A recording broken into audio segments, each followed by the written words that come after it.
Social media पर इन दिनों एक पॉडकास्ट जबरदस्त चर्चा में है। यूट्यूबर ध्रुव राठी और कंटेंट क्रिएटर काव्या कर्नाटक की बातचीत ने एक नया विवाद खड़ा कर दिया है। ये पॉडकास्ट लगभग 1 घंटे का है, जिसमें राजनीति, आरएसएस, प्रधानमंत्री मोदी, कांग्रेस पार्टी, बॉलीवुड और धर्म जैसे मुद्दों पर खुलकर चर्चा हुई है।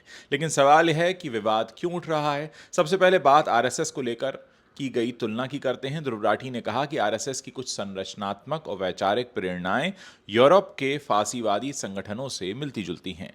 समर्थक इसे ऐतिहासिक विश्लेषण बता रहे हैं, विरोधी इसे संगठन का अपमान मान रहे हैं।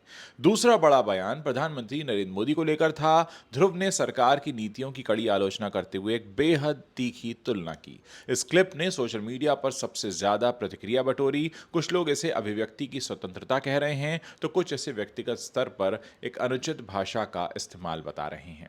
कांग्रेस पार्टी को लेकर भी ध्रुव ने विपक्ष को निष्क्रिय बताया और कहा कि विपक्ष में सक्रिय नेतृत्व की कमी दिखती है। इस पर भी राजनीतिक हलकों में बहस तेज हो गई है।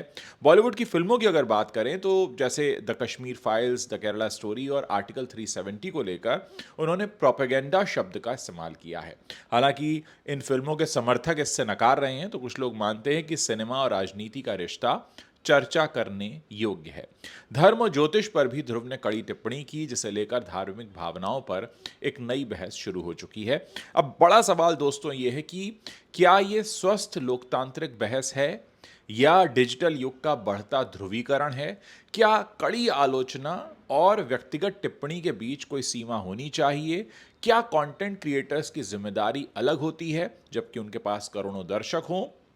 ये पॉडकास्ट इस समय अब सिर्फ एक इंटरव्यू नहीं रहा, बल्कि ये डिजिटल राजनीति की ताकत और जोखिम दोनों को सामने रख रहा है। दोस्तों, इस पर आप क्या सोचते हैं? क्या मजबूत आलोचना लोकतंत्र की पहचान है या भाषा की मर्यादा भी उतनी ही जरूरी है?